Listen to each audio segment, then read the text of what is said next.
Hello, everybody. Welcome to Canine Country Academy Live, or CCA Live.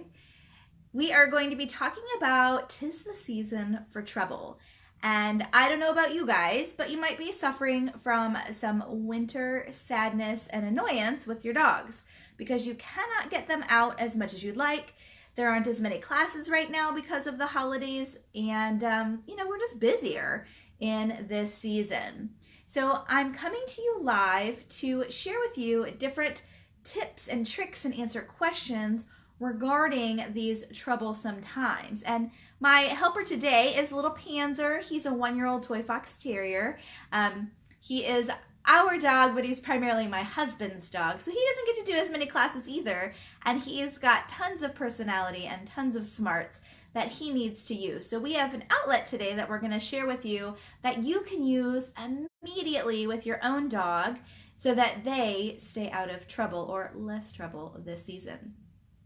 Now, if you find that you're having less time this winter with your dog and maybe they're driving you a little crazy, I want you to put a comment. I want you to say, driving crazy. And there's also a lot of crazy drivers out there, by the way. I saw 4 accidents on my way to class last night on 20. It was crazy. So please be safe out there. But today I wanted to share with you a little bit about scent work. We're going to talk about 2 different kinds of scent work. I mean, there are so many different ways you can use your dog's nose, but we're just going to focus on 2. So the first one is traditional scent work. And I say traditional, what I really mean is when you're getting ready for competition or a more formal training where you're going to use boxes or containers. So, you could have 5, 6 boxes, mark one of them food. It could be any size box. I'm going to set this guy down. Any size box, and we all, get Amazon, or if we want to admit it, but we all get Amazon pretty much on a weekly basis, so you should have enough boxes. If not, let me know. We have plenty of boxes to share, but you want a box, maybe not as big as this, but it could be any size. I don't have a giant house, so I can't have like giant boxes, but you want a box that you can easily move, maybe have ones that you can nest together so it doesn't create a problem at home, and then you're going to mark one of them food. The reason we're marking one of them food is because we want to know which box we're putting food in, because only one box is going to get food. And this is how we start our scent work at our facility when we're teaching it. When we started learning about scent work, I thought, seriously, we're paying money for someone to show me how to play boxes with my dogs? And it really does make sense to have someone teach you how to do it, because there's different little nuances and things that you wouldn't really think of on your own. And this scent work that we're starting would be things that you could build confidence, give a dog a job, continue socialization with a puppy, and then if you're so inclined or if your dog really enjoys it, you can also compete.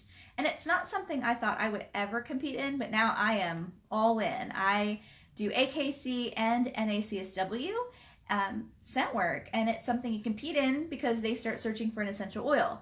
But we start with food or toy, so whatever your dog really likes, that's what you're going to use. So if you're going to use toy, it's a little different concept, and we won't touch on that today because most dogs really like food. So I'm going to mark the box food, and that's where the food is going to come from. And you're just going to play a little shell game where you have, 5, 6 boxes. One of them has food. If your dog's really smart, you might have to lock them out of the room while you set it up. And then you might put your boxes in a line or a small area in your home. So they have to go in and they have to sniff it out. We want to make them successful. So make sure it's not too hard. Make sure they're able to get it, and then you can change it up over time. You can make the space larger, you can put it in corners, you can put a box in a box, you can put box on a box. There's so many different configurations to work on problem solving using, more traditional, like with boxes. The reason boxes are used is because it's easy. Everybody has them, they're cheap, they contain odor really well. If your dog is sensitive to large objects, you could use little Tupperwares, you could use, multiple food bowls, plates. It doesn't mean you have to use boxes, but that's what you normally start with, and we adjust based on the dog. But really, any dog can do scent work, and most dogs really love it. So if you want to get started in scent work, you can absolutely do it at home to start until our classes start. And we have a few scent work foundation classes starting where we teach you all the different foundation skills before you would go on to an essential oil like birch, anise, or clove. So boxes are game number one. Now, I don't always want to get my boxes out, and with Panzer, you know, he's just going to be kind of a companion kid. He's not necessarily going to, my husband doesn't want to go compete with him. I've got 3 other dogs to entertain, so it's not necessary for him to learn all the skills that are required with scent work. So for him, a lot of times, I'll just hide stuff in a room and let him find it, whether it's my living room, dining room, my office here. And I was going to show you guys that today because he really loves playing this game. He's actually being really quiet right now because he knows that game's gonna start and he's kind of waiting. Before I even went live, he was sniffing the room because I had thrown a couple treats at him and I put a box in here and he was like, oh, we're playing that game. So anytime you play something new with your dog, you wanna make sure they understand the game. If you have someone who can hold your dog on leash or you know, gently restrain them while you hide the items, the toys or the food, whatever they really like, that's helpful because then the dog gets an idea if there's a game. And then you can be more sneaky where you lock them out and then you hide stuff around the room for them to find. What I'll tell you though is don't hide things in places you don't want them to go. So if you don't want them to get on a table at home, don't put it on your table or chairs, etc. It doesn't mean that you're going to create counter surfing because remember we worked on that earlier. It just means that they might be more inclined to do so, and so we don't want to create a problem for you. So all you need to just start a little scent work at home is just some treats, really your toy, and then a space inside. We start inside so that the dog is not overly distracted by the outside world. Does your dog get distracted by the outside world? Do they like to critter? If so, post distracted in the comments because my little terriers, they definitely get distracted outside. So you want to make sure they're really good at it inside first or in one space, and then you can expand it based on their experience level. But I tell you what, your dogs are going to think you are super awesome because you played the scent work game. So what I'm going to do is I'm going to take this little bunch of joy here, this little kid here. He's so silly. And I'm going to stick him outside the door and I am going to hide some things around the room with you guys waiting. And then I'll let you watch him work. And he just loves it. And sniffing actually releases good endorphins in their brain, which calms them down. Who does not want a calm dog? Hello, I would like calm dogs all the time. I just have to give them something to do. Norby was barking his head off before I got started in this, and I couldn't have that with you guys here. So I gave him a trachea. Give him something to do since he wasn't going to play this game with us. So let me move Panzer out of the room for a moment. I'm going to set up my hides while you guys wait, and then we'll let him search. While you're waiting, I would love it to know if your dog has ever done scent work. So if you have, make sure to like or post yes. If your dog has ever played scent work, whether that's in classes, at home, maybe you've done a little hiding game around the house, because most dogs should get to play this game, and if they haven't, I feel sad for them. Right, Panzer? All right, let's gently put him out the door. All right, so I just need some treats, and I have some already broken up. So I've got some treats here, and I'm gonna just hide them around the room. And you could put one treat, you could put two, you could hide their meal. Just make sure that you do this one dog at a time if you have multiple dogs, and also keep track of where you've put your little hides. I'm gonna put some up high for him. He's been working on a little more elevated stuff. As long as the dog is winning, that's what we're looking for. And this builds some independence as well. All right, so, oh yes, good job. Yep, Rachel has distracted. Yep, outside is very distracting for your dogs, you know, hounds and terriers alike. And Jennifer, yes, you've done scent work and you're gonna be doing an ORT soon, I hear, so that's exciting. All right, I'm gonna flip the camera so we can all watch Panzer. Let me think about how to do this. It's been a minute. All right, so you're in my home office. And we're gonna watch Panzer. Here it comes. All right, and I have no words for this. He just know the game's happening? Good, he already found some. If he needed me, I could say something like, good boy, but he doesn't need me. He's got this. Found another one. And I put 2 treats, or 2 pieces of a treat for him to find. But he really, really enjoys this game. And all dogs enjoy it. There's very few dogs I've met who have not. And if I'm quiet, you can hear his little nose going. So he found another one. Some dogs will really intensify when they get close. So they might get more active. Their sniffing might increase. You can hear him kind of cleansing his nose. But really it's just, you know, he knows that there's food present. Good, he found another one. Sometimes I count how many I hide because otherwise I forget.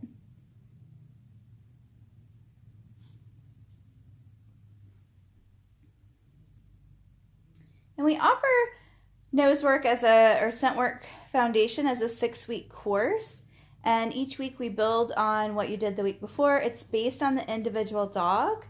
Any dog can do it, like I said. That also includes, you know, different temperaments, different ages. You know, the senior kids need things to do. The little kids need things to do. Good job, kiddo. So cleansing the nose is, you know, he kind of like sneezed. Good, he found another one. I tried to make it pretty easy for him. So he's kind of just clearing out his palate. So he might sneeze. Good. So he's catching the one that's on that luggage there, but he's not quite sure. And there's one on the chair here as well. So let me know, Rachel, if that answered your question, him just kind of sneezing. So he found it, and I made these so he could get to them by himself. He doesn't need me. So if you have a dog who is sensitive to other dogs or people, scent work's fantastic because we work one dog at a time, and the other dogs are waiting in a separate area, whether that's in their car or crated somewhere in the facility. So that way they're, you know, getting their own time. They don't search a lot, but it's really exhausting using their little nose. So see how he's traveling? He's really catching that odor. It's kind of speaking to him. You can see his body kind of snake-like. There he goes. Good. And he was confident enough to put his feet up there. He was a little hesitant at first. Good. I think that's all of them. He did really good and really quick, actually. He's played this a little bit. But, you know, the odor really speaks to them when they know what they're looking for and how to play the game. So he's just going to double back and make sure he didn't forget anything. But he's just following where the odor travels. And if he goes outside of the odor area, he knows there's more treats up there on my desk. That means that they're trying to see, like, where is it coming from? So he went way over there and there was a treat behind me. He might be trying to say, do I smell it over here? So it's okay for them to go outside of the quote-unquote search area where we think odor is going, because he might need to just get some data points to understand that it's not over there. So don't freak out if your dog's like going completely away from the hide. It just means that they need to go out there. They need to make sure.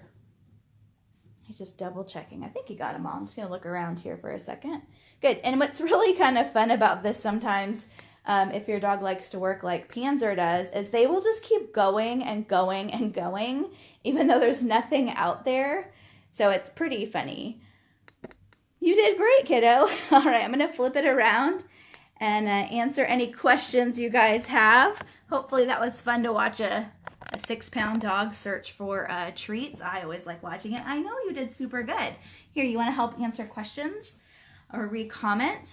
All right, so good. I did answer your question. Kirby does large exhales and wasn't sure if that's what it was. So it could be that he is, you know, they have a big olfactory system, an organ. Sniffing with their mouth open is not super effective. They're better off closing their mouth. So that might be what he's doing. Think about, they have to smell all these different things. That's why they have those little slits.